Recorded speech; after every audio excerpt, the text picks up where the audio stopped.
तो guys, video start करने से पहले आप सबसे की जरूरी बात करना चाहता हूं। मैं व्हाट्सएप चैनल बनाया और सबसे यही रिक्वेस्ट है कि मेरा व्हाट्सएप चैनल ज्वाइन करो। सोलन की जो आपको अपडेट वहां पर मिलती रहेगी और व्हाट्सएप चैनल पर हम बहुत ही अच्छी बातें किया करेंगे एपिसोड के रिलेटेड। शो जल्दी से जो और मेरे व्हाट्सएप चैनल को फॉलो करो और मैं लिंक डिस्क्रिप्शन में व्हाट्सएप का दे रहा हूँ, वहां से जाकर फॉलो कर लेना।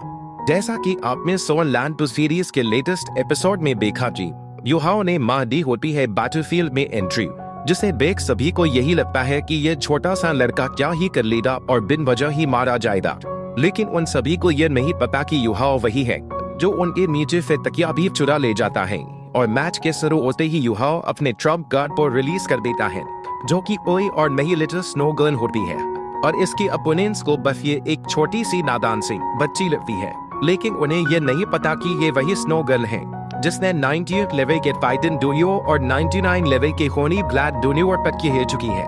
मैच तो बहुत जल्द ही एंड हो जाता है, लेकिन स्नोगर्ल और युहाओ की भौकाल अलग ही लेवल पे देखने को मिलती है और साथ ही में हमें एक और नए बनवे को इंट्रोड्यूस करवाया जाता है और आप कमेंट करके बताएंगे कि ये कौन है और अभी फिर इसकी कल्टिवेशन लेवल कितने की है। और हाँ, कुछ चीजें इस ऑफिशियल एपिसोड में हमें बहुत ही ज्यादा शॉर्ट में दिखाई गई है, जैसे कि ये बॉडी सेक्ट की इस फाइट को जो कि ऑफिशियल एपिसोड में सुनो और पे ही एंड हो जाती है, और सिस्टर मा सेताओ के वापसी को जिसे देखने के बाद युहाओ उनके साथ जाता है। और हमने अपने लास्ट पार्ट में देख ही लिया था कि शेक्स एकेडमी भी असली मैच को बड़ी की शानदार तरीके से जीत रही थी, जिसे देखने के बाद युहाओ कहता है और इनको ही यंगर जनरेशन का जीनियस माना जा सकता है। और ऐसा दिखता है वांग ग्रियर के अंदर में ट्रेनिंग करने से इन सभी का प्राइड और एरोगेंस काफी तब हो गया है, बल्कि ये सभी को एक यूनिट की तरह एक्ट कर रहे हैं जिसकी कोर वांग ग्रियर है। और यही एक चीज है जो कि अभी सबसे ज्यादा डरावनी है।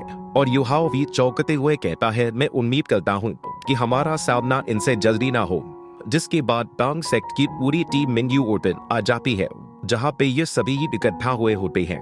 और युहाओ कहता है, मैं अब थोड़ी तंत्र स्ट्रेटेजी के बारे में बात करूंगा। तो जो सांसी यहाँ पे थोड़ा गुस्सा करते हुए कहता है, क्या तुम्हारा वाटरफेट प्लान अंत तक अकेले टिके रहने का है?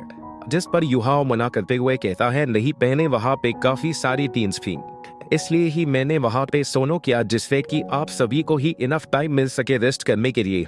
और अब अगले मैच से हम सभी का जो रेस्ट टाइम होगा वो काफी कम हो जाएगा और हम में से हर एक जितना हो सके उतनी ज्यादा अपनी स्ट्रेंथ और छिपा के रखेगा। और शेक्स एकेडमी ने जिस वेक्टर स्काई को इस्तेमाल किया है वो वाकई में फॉलो करने के काबिल है, इसलिए सभी लोग अपनी अच्छी हालत में रहना तल के मैच के लिए। और आप में से हर एक सिर्फ 2 ही मैच लड़ेगा, जिसके बाद आप नोवोपो हार मान के नीचे आ जा रहा है। जिस पर जू सांफी कहता है, हाँ ठीक है, और मुझे भी यही लगता है कि यही सबसे बेहतर तरीका है हम सभी को अपनी स्ट्रेंथ को छिपाने के लिए। तो युहाओ कहता है, गदर सांसी तल के मैच के लिए आप सबसे पहले जाएंगे को। जिस पर जू सांफी भी खुश होते हुए कहता है, बात क्या बात है। और फिर युहाओ कहता है, ब्रदर के तो आप सेकंड नंबर पे जाएंगे और फिर सीओ खा जाएंगी और सिस्टर जियांग लेनन फोर्थ। और आप दोनों ही सिस्टर्स को एक एक अपोनेंट को हराने की जरूरत है और सबसे आखिरी में डोमडस जो कि आखिरी में लड़ेगी, जबकि इस तरफ नाना पूरी उम्मीदों से बैठी होती है, इसका भी नाम लिया जाएगा। और फिर युहाओ कहता है, तो फिर ठीक है, तन की अरेंजमेंट्स यही रहेगी। और इस चीज को सुन के नाना थोड़ी सी उदास हो जाती है। तो युहाओ इससे कहता है, नाना उदास मत हो कि तुम्हें लड़ने का मौका नहीं मिल रहा है और हाँ, तुम टीम मैच के अंदर लड़ने वाली हो और टीम मैच के अंदर हर कोई इम्पोर्टेंट होता है और मैं बस टीम के मेन कंट्रोल के रूप में ही एक्ट करूंगा, इसलिए इस तरीके के मुंह बनाना बंद कर दो। और इस चीज को सुन के नाना काफी खुश हो जाती है और ये कहती है, मास्टर, इस चीज से कोई भी फर्क नहीं पड़ता है, जो कि नाना हर एक वो चीज एक्सेप्ट करेगी जो कि मास्टर उसके लिए चूज करेंगे। और इस बात को सुनकर सभी रोड ही दंबी नजरों से युहाओ को देखने लगते हैं और इस वजह से युहाओ की भी हालत खराब हो जाती है और ये मन में कहता है, मैंने इससे ना जाने कितनी बार बोला है कि ये मुझे मास्टर ना बोला करे, लेकिन तब भी ये बोलती है, वो भी इतनी जोर जोर से। और फिर युहाओ सोचने के बाद कहता है, अब आप सभी को ही जाकर आराम देना चाहिए। नाना, बस तुम ही यहाँ तक रुको दी, जो थी मुझे किसी चीज को तुम्हारे साथ डिस्कस करना है। और सभी के जाने के बाद युहाओ कहता है, नाना, क्या तुमने उस चीज को कंफर्म कर लिया जो मैंने तुम्हें इन्वेस्टिगेट करने के लिए कहा था? और इस पर नाना भी घबराते हुए कहती है, हाँ सच में ये वही है, क्योंकि मैं उस फीलिंग को कभी भी नहीं भूल सकती हूँ जो कि मुझे उनसे मिलती है, यहाँ तक कि उस समय भी नहीं जब मैं मर रही हूँ, इसलिए मैं श्योर हूँ कि ये वही है। तो युहाओ कहता है तो ये सच था। और मेरा अनुमान भी एकदम सही है कि होने स्पिनिच सेक्ट एक इवेफेक्ट है और तुम्हें डरने की कोई भी जरूरत नहीं है मैं तुम्हें प्रोटेक्ट करूंगा। और मैं जो बाकी की चीज तुमसे कही थी क्या तुम्हें उसके बारे में पता लगाया? जिस पर नाना कहती है मैं सभी तीनों ब्लैक मार्केट्स में गई थी और उनमें से सबसे बड़े वाले मार्केट के पास ही वो स्टॉप थे हैं, लेकिन उनकी जो कीमत थी वो काफी ज्यादा हाई थी और मुझे ऐसा लगता है कि ये डिमांड की वजह से है। जिस पर युहाओ कहता है हाई प्राइस के बारे में परवाह मत करो और तब तक कोई दिक्कत नहीं है जब तक कि वो स्टॉक में है, पर हमें जल्द से जल्द तैयारियां करना शुरू करना होगा और जंग के शुरू होने से पहले पूरी तरीके से तैयार होना होगा। और तुम रेगुलरली पैच में रहना और बाद में मैं खुद जाके ये सब देखूंगा। और अब तुम भी अपने रूम में जाके रेस्ट कर सकती हो और जब तुम रात को बाहर जाओ तब तुम काफी ज्यादा केयरफुल और अलर्ट रहना। जिस पर नाना हाँ कहती यहाँ से चली जाती है और नाना के जाते ही वांग डोनर कहता है आखिर तुम नाना के माध्यम से जिसके साथ टच में रहने की कोशिश कर रहे हो और तुम पर अब काफी शक होने लगा है। जिस पर युहाओ कहता है हम अभी सन मोर एम्पायर के अंदर हैं और हम बस ऐसे ही चुपचाप बैठे तो नहीं रह सकते हैं ना, वो भी तब जब हमारे पास 2 बड़े कस्टमर्स हो। इसलिए मैं उसे सेलर्स के साथ टच में रहने के लिए कह रहा था। जिस पर वांग डोनर कहता है तुम्हारा मतलब ये है कि तुम नाना से हमारे लिए रेयर मेटल्स को खरीदने के लिए कह रहे थे? जिस पर युहाओ कहता है हाँ तुम बिल्कुल सही कह रहे हो, मैंने हमारी बजाय उससे रेयर मेटल्स को खरीदने के लिए कहा है और ये वो मेटल्स है जिन्हें हम लॉन्ग टर्म में इस्तेमाल करेंगे, इसलिए हमें इन्हें हासिल करना ही होगा।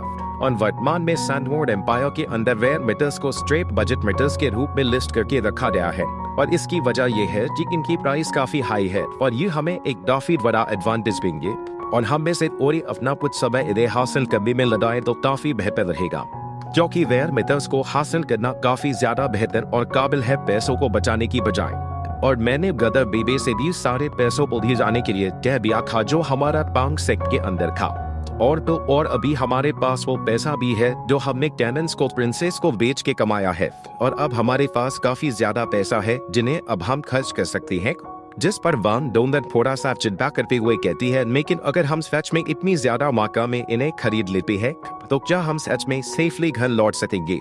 जिस पर युहाओ कहता है चिंता मत करो, हमेशा हर दुविधा से निकलने का कोई ना कोई रास्ता होता है और बस तुम वॉच पर विश्वास करो, जिसके लिए वांग डोनर भी मान जाता है।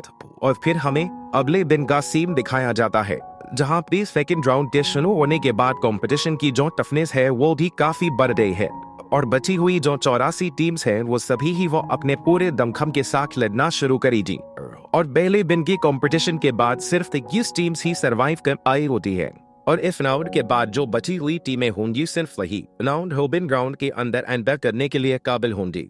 लेकिन सेकंड राउंड के बाद अब भी 42 टीम्स बची हैं और यही नॉकआउट वाला सिस्टम फॉलो किया जाएगा, क्योंकि जो राउंड रोबिन राउंड है वो तभी शुरू होगा जब सिर्फ यहाँ पे 21 टीम्स ही रह जाएंगे और पांग सेक्ट के मैच को आफ्टरनून में शेड्यूल किया गया है और बेबे की जो इंजरी थी वो हील होने की बजाय और ज्यादा बढ़ गई है और लंच ब्रेक के बाद अभी इनके मैच को शुरू होने में अभी थोड़ा सा वक्त बाकी है, इसलिए ये लोग अरेना में आकर तैयार होने लगते हैं और इस तरफ वांग क्रियन युहाओ की तरफ ही देख रही होती है। लेकिन जैसे ही युहाओ का ध्यान इस पर जाता है तो ये हाथ हिलाकर इसे हाय कहता है, लेकिन वांग क्रियन इसे बिना कुछ कहे इग्नोर मार देती है और लोग सेक्ट में 5th मैच के अंदर पार्टिसिपेट किया होता है जहां पर इनका सामना आयरन स्वॉर्ड सेक्ट से है और आयरन स्वॉर्ड सेक्ट की तरफ से एक ब्यूटीफुल सी लड़की आती है जो कि अपनी अदाएं दिखाते हुए इंट्रोडक्शन देते हुए कहती है मैं आयरन स्वॉर्ड सेक्ट से वान चेंगजी हूँ, इसलिए 20 लड़ाई के दौरान मुझ पर थोड़ी सी रहम दिखाना। और इस लड़की के बड़े से आमो और देख के जू सांसी को इस पर लड्डू ही हो जाता है और ये कहता है हेनो ब्यूटी में टांग सेक्ट से जू सांसी हूँ और इस तरफ ये लड़की जू सांसी को अपने प्यार के जान में फंसा रही होती है और इस तरफ युहाओ मन में कहता है ऐसा दिखता है कि उन लोगों ने हम पर काफी रिसर्च की है और वो लोग सच में गदर सांसी की कमजोरी को जानते थे, इसलिए ही उन्होंने एक काफी सुंदर सी लड़की को भेजा है इनसे फाइट करने के लिए। जबकि इस तरफ जू सांसी सोचते हुए मन में कहता है आखिर अचानक से क्यों मुझे ठग सी लगने लगी और तो और मुझे ऐसा भी महसूस हो रहा है जैसे कि कोई मुझे जानलेवा नजरों से देख रहा हो। अरे नहीं, आखिर मैं ये कैसे भूल सकता हूँ? और ही जानलेवा फीलिंग पक्का जियांग ननन की तरफ से ही आ रही होगी। और जैसे ही जू सांसी जियांग ननन को इतने ज्यादा गुस्से में देखता है तो इसकी काफी दंडी वाली फट जाती है और ये रोते हुए कहता है प्लीज तू मुझे गलत मत समझना, मैं तो बस अपने ओपोनेंट को कंफ्यूज करने की एक्टिंग कर रहा था। और इस तरफ इस लड़की ने अपनी सारी सोल रिंग्स को रिलीज कर दिया होता है और साथ ही साथ इसने अपनी स्वॉर्ड को भी बाहर निकाल लिया होता है। तो जो सांची इसकी तारीफ करते हुए कहता है तुम्हारे पास तो काफी बढ़िया स्वॉर्ड है। और फिर जो सांची भी अपनी सारी सोल रिंग्स को रिलीज करते हुए अपनी शील्ड को भी शमन कर लेता है। और इस चीज को देख के ऑडियंस थोड़ी हैरान होते हुए कहती है इसके पास तो 6 सोल रिंग्स है, तो मतलब कि ये एक सोल एम्परर है। और इस तरफ इस लड़की ने जू सांसी के ऊपर चार्ज कर दिया होता है और जू सांसी कहता है लगता है कि ये बैटल प्राइड की बैटल होने वाली है एक स्वॉर्ड और एक शील्ड के बीच में, जिस पर यह लड़की कुछ भी नहीं कहती और ये लगातार जू सांसी की तरफ बढ़ रही होती है। और इसने अपनी स्वॉर्ड से जू सांसी के ऊपर अटैक कर दिया होता है, जबकि इस तरफ जू सांसी इससे एकदम रिलैक्स होता है और अपनी शील्ड के साथ इसके अटैक्स को ब्लॉक कर रहा होता है। और कई बार खतरनाक तकरार होने के बाद ये लड़की पीछे हट जाती है और इस तरह बेबे इस पर हंस रहा होता है। तो ये लड़की अपनी दर्द भरी आवाज में काफी प्यार से जू सांसी से कहती है काफी दर्द हो रहा है। और फिर ये काफी इमोशनल होकर मासूम बनते हुए कहती है क्या तुम सच में एक लड़की को इतने हार्शली ट्रीट करोगे? तो जू सांसी इस पर हंसते हुए कहता है ओ तो तुम अब मुझ पर अटैक नहीं करने वाली हो, तो तुम अरेना को छोड़ के जा सकती हो, क्योंकि मैं नहीं चाहता हूँ कि लोग ये सोचे कि मैं बुरा पर्सन हूँ। और तभी ये लड़की आगे बढ़ते हुए एक इविल सी स्माइल करती है और एक स्मीथ अटैक को देख के जू सांसी काफी ज्यादा चौंक जाता है, क्योंकि भाई लोग ये लड़की बदल के मेडुसा की जैसे हो गई होती है और ये लड़की वाकई में इस रूप में काफी ज्यादा डरावनी लग रही होती है। और इसने अपनी स्वॉर्ड से भी जू सांसी पर अटैक कर दिया होता है, जबकि इसे देख के जू सांसी के होश उड़ गए होते हैं और ये कहता है आखिर तुम अचानक से इस तरीके से क्यों बदल गई? और तभी ये लड़की अपनी आई से एक लेजर अटैक जू सांसी के ऊपर कर देती है और जू सांसी समझ जाता है कि इसके पास ट्विन मार्शल सोल है। और जू सांसी इस लड़की के इस अटैक को अपनी शील्ड से रोकने की कोशिश करता है। और इस तरफ युहाओं को सांसी की चिंता होने लगती है और युहाओं को सांसी की चिंता इसलिए नहीं हो रही होती है क्योंकि वो इंजर्ड हो जाएगा, बल्कि इसलिए हो रही होती है क्योंकि अगर ये लड़की खतरनाक तरीके से लड़ती है तो जू सांसी को भी अपनी ज्यादा पावर को इस्तेमाल करना पड़ेगा और इस तरीके से ये लोग अपनी स्ट्रेंथ को छिपा के नहीं रख पाएंगे। और जब इस लड़की ने जू सांसी के ऊपर काफी खतरनाक तरीके से अटैक कर दिया था, तब जू सांसी मिस्टिक डेप्थ स्टेट को इस्तेमाल करके इससे बच गया होता है, जबकि उस तरफ लड़की को बिल्कुल भी समझ में नहीं आता है कि यहाँ पे अभी क्या हुआ। और जू सांसी इस तरफ कह रहा होता है मेरी शील्ड तो जर्जर हो गई है और ये पक्का इसकी पहले गेज अटैक की वजह से ही हुआ होगा। और आखिर कोई इस तरीके की मार्शल सोल के साथ कहां से आया होगा? तो फिर ठीक है, अब मैं भी तुम पर और ज्यादा रहम नहीं दिखाऊंगा। और फिर जू सांसी अपनी शील्ड को और भी खतरनाक तरीके से इस्तेमाल करने लगता है, जिस वजह से यहाँ पे और भी कई सारी शील्ड्स आ गई होती है। और इस तरीके से अब जू सांसी इसके ऊपर रियल अटैक करने के लिए तैयार हो गया होता है और देखते ही देखते जू सांसी के पीछे काफी सारी शील्ड्स आ गई होती है। और ये सीन वाकई में देखने में काफी ज्यादा गजबता लगता है, जबकि इस तरफ इस मेडुसा के काफी तगड़े वाले होश उड़े हुए होते हैं। और इस तरफ युहाओ जू सांसी को ऐसे देख के कहता है ब्रदर सांसी आखिरकार इसे सीरियसली लेने लगे और ये जो जुआन शील्ड है ये कोई यूजुअल वाली नहीं दिख रही है और ऐसा दिखता है कि ये म्यूटेट कर चुकी है।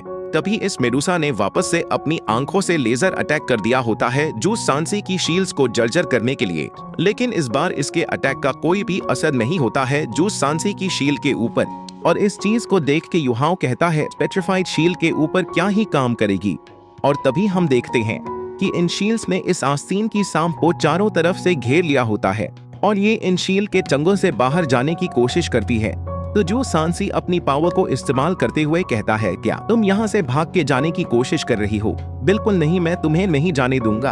और जैसे ही जू सांसी अपनी पावर को इस्तेमाल करना शुरू करता है तो इस आस्तीन की सांप के ऊपर काफी ज्यादा प्रेशर पड़ने लगता है और जैसे ही ये इस पर अपनी पावर बढ़ाता है तो ये पल झपकते ही स्टेज पर फैल जाती है। और जब ये लड़की ऐसे नीचे पड़ी होती है तो जू सांसी काफी गंदी नजरों से देखते हुए मजे उड़ाते हुए कहता है तुम तो पहले काफी ज्यादा ब्यूटीफुल दिख रही थी, लेकिन अचानक से तुम इसमें क्यों बदल गई, जिस वजह से मुझे भी तुम पे घिन आने लगी। लेकिन तुम चिंता मत करो, मैं उतना भी ज्यादा क्रूएल पर्सन नहीं हूँ। और पहले मैंने सोचा था कि तुम्हारे पास ट्विन मार्शल सोल है, लेकिन बाद में जब मैंने चेक किया तो ऐसा तो ये कोई मसला ही नहीं था। और फिर भाई साहब जू सांसी काफी स्टाइल मारते हुए कहता है तो फिर ठीक है, अब यहाँ पे अगला आ जाओ। और इस चीज को सुन के ये जेफरी भड़क जाता है और ये गुस्से से चिल्लाते हुए कहता है, आखिर तुम ये क्या कह रहे हो? क्या तुम्हें ये लगता है कि तुम यहाँ पे जेफरी हो? और वैसे भी ये जगह साउंड प्रूफ है, तो वैसे भी कोई भी सुनने वाला नहीं है। और इस चीज को सुन के जू सांसी शांत होते हुए कहता है, वो ऐसी बात है क्या? तो फिर जल्दी से विजेता को अनाउंस कीजिए। जिस पर ये कटप्पा कहता है, मुझे बताने की जरूरत नहीं है कि मुझे क्या करना है। और तभी जो सांसी का जो अगला अपोनेंट होता है वो एरिना में आ जाता है, जो कि और कोई नहीं एक बच्चा होता है। और ये कहता है, हे यू बताओ मुझे कि तुमने बिग सिस्टर के साथ क्या किया है? जिस पर जू सांसी इसके मजे लेते हुए कहता है, हे बच्चे चिंता मत करो, मैंने उसे हर्ट नहीं किया है और ना ही कुछ किया है, मैंने तो बस उसे सुलाया ही है और ये एक दिन में उठ जाएगी। और जू सांसी की इन बातों को सुन के इस बच्चे को काफी ज्यादा गुस्सा आ रहा होता है और ये कहता है, उनको उठने में एक दिन लगेगा, तो फिर हमारे बाद वाले टीम मैच का क्या होगा? और बिग सिस्टर हमारी टीम कैप्टन है, तो उनके बिना हम क्या करेंगे? तो जू सांसी इसके ऊपर हंसते हुए कहता है, तुम तो काफी ज्यादा फनी हो, क्या अब तुम बेचारा बनने वाले हो? और जू सांसी की बात को सुन के इस बच्चे को काफी ज्यादा गुस्सा आ जाता है और ये तुरंत ही अपनी सारी सोल रिंग्स को रिलीज करते हुए चिल्लाते हुए कहता है, आखिर तुम ये किस तरीके की बकवास कर रहे हो? और अगर तुम बस यही चाहते हो तो मैं तुमसे लड़ूंगा। जिसके नेक्स्ट सीन में हम देखते हैं कि ये बच्चा भी यहाँ पे फैल गया होता है और अब ये जू सांसी से अब और ज्यादा लड़ने के काबिल भी नहीं बचा होता है। और इसी के साथ साथ तांग सेक्ट के जू सांसी ने इस मैच को भी जीत लिया है। और बाकी के जो मैच तांग सेक्ट और आयरन स्वॉर्ड सेक्ट के बीच में होते हैं, उसमें तांग सेक्ट आयरन स्वॉर्ड सेक्ट को गाजर मुरली काटने के जैसे आसानी से हरा रहे होते हैं। और तांग सेक्ट ने इस राउंड के अंदर काफी खतरनाक तरीके से जीत दर्ज की होती है। और इसी के साथ तांग सेक्ट नेक्स्ट राउंड के अंदर भी एडवांस हो गया होता है, जबकि जो आयरन स्वॉर्ड सेक्ट होती है वो एलिमिनेट हो गई होती है। और कमेंट में नेक्स्ट पार्ट लिखकर जरूर से बताना कि वीडियो कैसी लगी। अगली वीडियो इस चैनल में जल्द ही आ जाएगी। तब तक के लिए बाय बाय, टेक केयर।